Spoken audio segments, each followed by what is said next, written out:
Selamat pagi dan salam sejahtera untuk kita semua.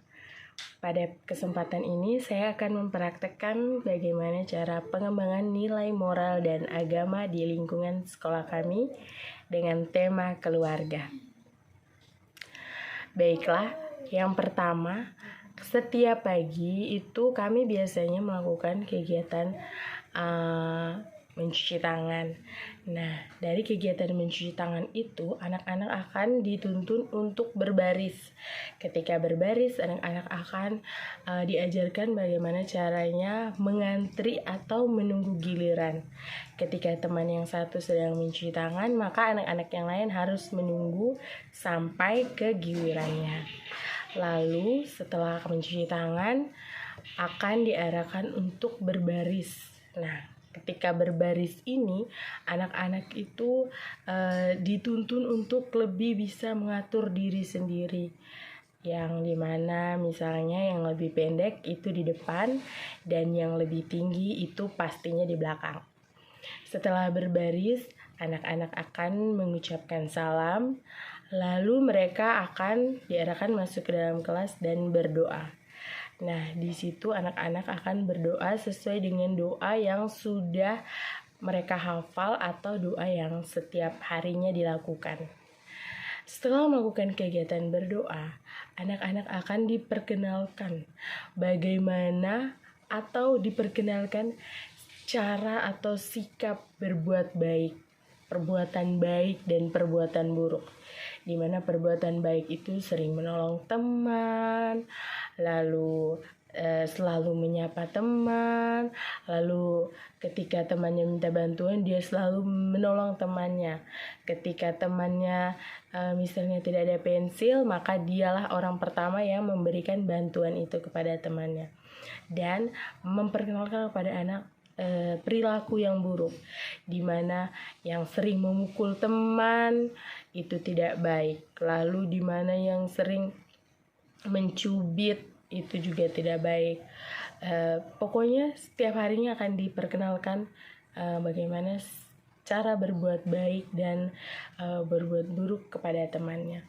Lalu setelah itu kami akan menceritakan bagaimana ciptaan Tuhan. Seperti di lingkungan keluarga itu ada ayah, ibu, kakak, adik, abang, om, tante, dan semuanya itu akan diperkenalkan melalui ciptaan-ciptaan Tuhan. Setelah itu kami akan melakukan kegiatan belajar mengajar, di mana anak akan diperkenalkan untuk mengenal angka. Seperti ada angka 1, angka 2, angka 3, 4, 5, 6, 7, 8, 9, dan 10. Nah, dari angka-angka ini anak akan diajarkan untuk cara mengenal angka, sehingga anak sudah dapat mengenalkan semua angka ini. Seperti itu. Lalu setelah mengenal angka, anak-anak juga akan diarahkan untuk mengenal huruf awalan. Dari sini kita akan mengenal huruf awalan, yaitu menebalkan. Nah, di sini sudah ada huruf A yang dimana sudah ditebalkan, dan huruf I, huruf K, dan huruf A lagi. Kita akan membaca dari yang pertama. A, Y, A, H. Ini huruf A, huruf Y, huruf A, huruf H. Jadi ayah. Yang tulisan kedua itu ini huruf I, B, U, ibu. Ketiga ini ada huruf K, A, kakak. Dan yang terakhir itu ada huruf A, D, I, K, adik. Setelah semua sudah dilakukan kegiatan belajar mengajarnya, maka kami akan menjelaskan kepada anak kembali bagaimana cara untuk berbicara dengan sopan. Berbicara dengan sopan itu yang pertama, tidak dengan teriak-teriak. Lalu yang kedua, tidak menyebut nama teman menggunakan suara yang lebih besar. Lalu yang ketiga, itu tidak menyebut langsung nama orang yang lebih tua.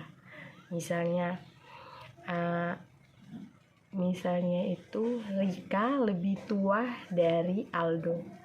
Nah, Aldo itu memanggil Rika tidak langsung dengan menyebut nama Rika, tetapi menggunakan kata kakak.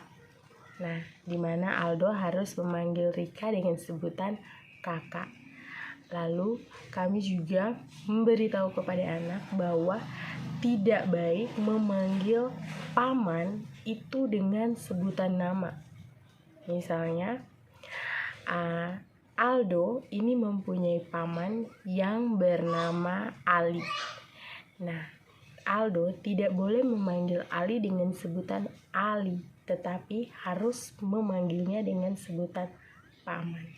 Di situ bisa kita lihat bahwa anak-anak harus lebih menghormati orang yang lebih tua. Lalu, ketika sudah menjelaskan semua kepada anak, maka kami minta anak untuk menerapkan itu di sekolah dan di rumah. Jadi diterapkannya bukan hanya di sekolah, melainkan di rumah. Sekian dari saya mengenai praktek pengembangan nilai moral dan agama sesuai dengan tema keluarga. Terima kasih dan selamat siang.